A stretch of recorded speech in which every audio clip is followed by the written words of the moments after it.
근데 이거 유니폼 뭐 막 되게 와 예쁘다 그렇진 않은데 막 생각만큼 엄청 이상하고 그렇진 않은 것 같아요. 터치? 이런 거 괜찮네요. 어쨌든 알론소가 출전하는 경기에서는 알론소의 킥을 이용하는 경우들이 많이 나오니까. 이거 좋다. 플리식이 슈팅을 정말 잘 가져갔는데 이거는 골킥 크롤이 잘 막은 거죠. 이거 슈팅이 너무 좋았는데 이거 손으로 맞고 골대 맞은 것 같아. 발 맞고 그다음 슈팅 슛 바운드 됐고 맞고 골대. 와 스멀스멀 일어나요. 뿅! 오 그래 전반에 이렇게 하고 가야지. 이러면 경기 수월하게 풀죠. 전반에 이렇게 넣고 가는 게 이러면 후반 경기 운영도 좋고. 자, 첼시 대 노리치 경기 전반전 마무리됐습니다. 전반전 종료 직전에 플레이식이 크로스 올린 거를 지루가 대가리로 때려 넣으면서 1대0으로 경기를 전반전을 종료를 시켰고요.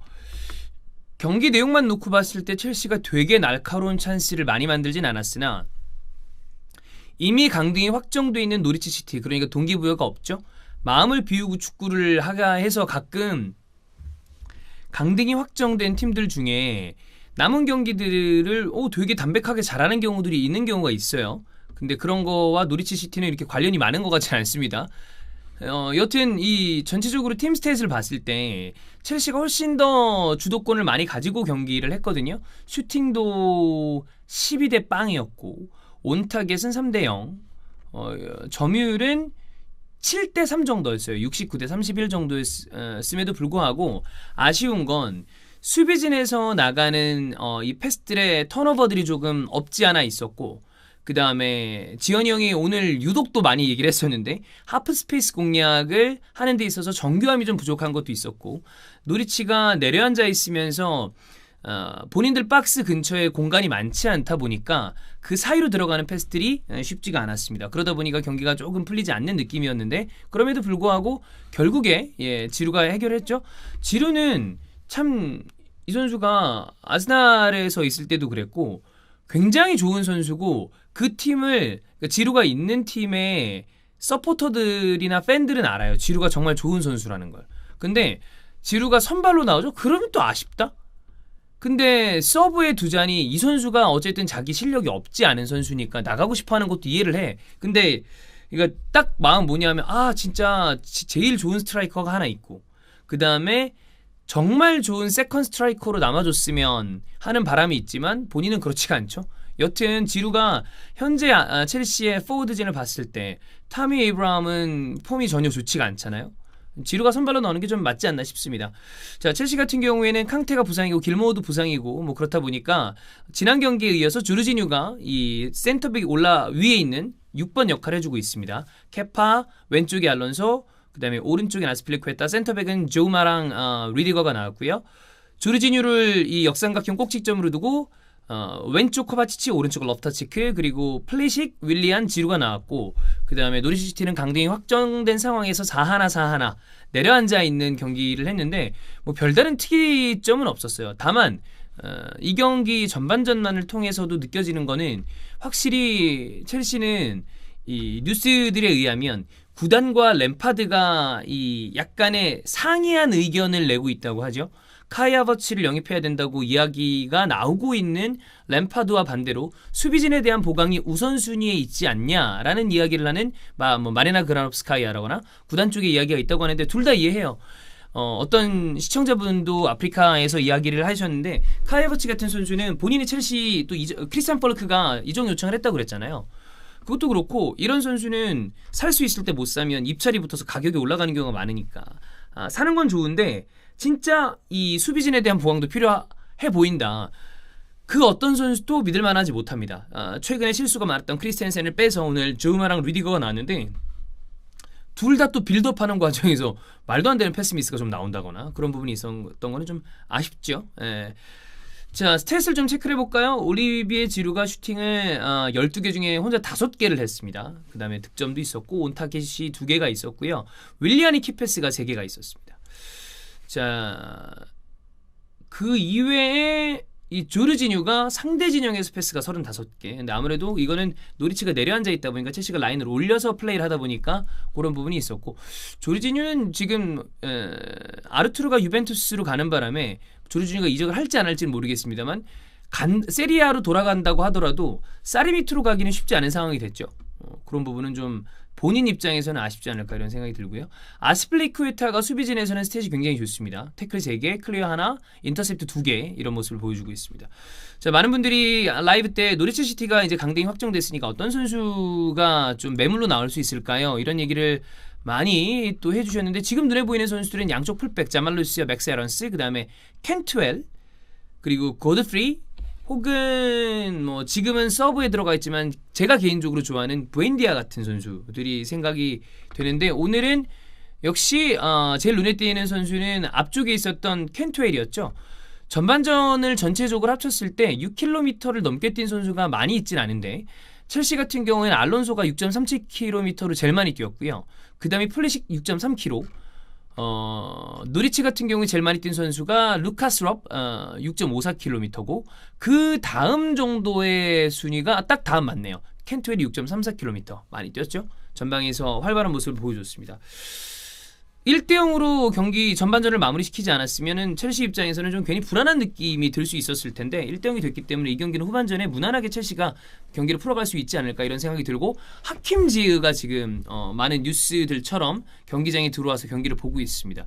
이 선수는 지금 첼시에 있는 포워드진과는 굉장히 좀 다른 유형의 선수죠. 왼발킥이 날카롭고, 그 다음에 넘버 10 성향을 가지고 있는 이 측면 내지는 어떤 이선 자원이라고 볼 수 있는데, 잘 풀릴 경우에 리아드 마레즈 같은 스타일과도 어느 정도 유사성이 있습니다. 근데 그거보다는 조금 더 미드필더스러운 느낌도 있고, 이 선수는 경기가 풀리지 않았을 때 아약스 경기를 보신 분들도 많이 있겠지만 좀 난사하는 성향이 있죠.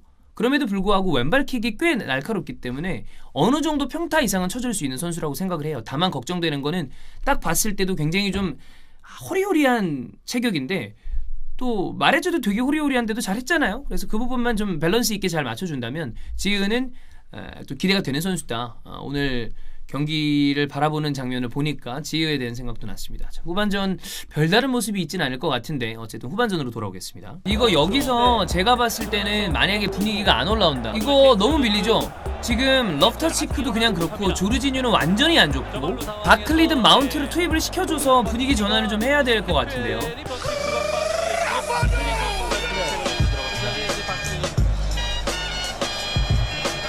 설마 들어오자마자 쿨링 브레이크인가요? 야 이거, 야 누가 들어오자마자 쿨링 브레이크 시켰냐? 갑자기 물 먹어. 이제 들어왔는데 갑자기 왜 물 먹으라 그래? 조신아, 야 재미없다 얘들아. 지루. 야 진짜 전반전 지루 그 골이 중요했어. 우리가 그거 아니었으면 이거 무승부면 안 되잖아. 자, 경기 그대로 종료됐습니다. 우리가 전반 끝나고 이 지루의 골이 되게 중요한 골일 것이다 라고 같이 얘기를 했는데, 결과적으로 그렇게 됐죠. 느낌상 진짜 느낌상 첼시의 공격이 되게 잘 풀리지 않았잖아요. 그리고 노리치가 갑자기 경기의 어떤 플레이 스타일을 바꿀 리가 없고, 그렇기 때문에 골이 잘 안 들어갈 수 있을 거란 걸 전제로 했을 때 정말 전반전에 그 한 골이 귀중했다라고 볼 수 있었던 골인데, 후반전에 골이 안 들어갔습니다. 네, 그래서 이 골이 결승골이 됐어요. 후반전에도 경기 양상은 비슷했어요. 근데 중간쯤에 한 60분서부터 70분 사이쯤에 노리치가 분위기를 잡아갈 때가 있었습니다. 저는 그때가 좀 아쉬웠던 타이밍인데 경기의 흐름을 끊어줬어야 되는 상황이었다고 봐요. 조르지뉴가 너무 많은 패스 미스를 하고 있었고 턴오버도 많았고요. 그 다음에 러프터치크는 여전히 몸이 올라오지 않는 모습이었는데, 지속적으로 노리치가 전방에서 압박을 하면서 특히나 이 켄트웰 위주로 그러면서 경기의 분위기를 좀 바꾸려고 하고 있었던 그 타이밍에 그때쯤에는 조금 일찍 그 교체 카드를 써주는 게 좋지 않았을까라는 생각이 들었는데, 결과적으로는 그 타이밍에 노리치도 뭔가를 하기에는 역부족이었고, 그게 끝날 때쯤에서 존시나 로스 바클리를 딱 투입을 했는데, 투입되자마자 곧바로 바로 물을 마시러 오는 쿨링 브레이크, 존나 머스타드, 그런 부분은 좀 웃기는 장면이 있었습니다. 그거 말고는 경기가 끝날 때까지 별로 위협적인 장면을 만들어내질 못했습니다. 슈팅은 되게 많이 했음에도 불구하고 총 합쳐서 22개를 했지만 위협적인 슈팅이 많이 기억나지는 않아요. 그 다음에 노리치 시티는 마지막까지 이 슈팅을 2개밖에 하지 못했다. 그거 정도였었고요. 부엔디아가 나중에 나왔지만 뭔가를 기대할 수 있는 상황은 아니었고, 저는 역시 오늘 경기를 통해서 이 볼만한 부분은 굳이 따지자면 오른쪽에 윌리안 아스필리쿠에타인데, 윌리안은 좋은 부분도 있었지만 뭐 조금 그래도 윌리안이 예전 같진 않구나라는 장면도 있었음에도 불구하고 주장 아스필리쿠에타는 첼시 팬들이 사랑하지 않을 수 없는 선수다라는 걸 오늘 경기를 통해서 다시 한번 증명을 했습니다.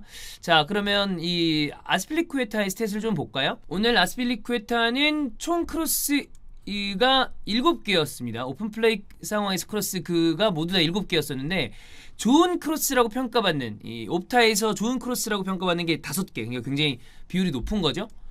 그리고 수비적인 스탯으로 봤을 때 태클 4개, 클리어 2개, 인터셉트 3개, 블락 2개, 굉장히 좋았죠.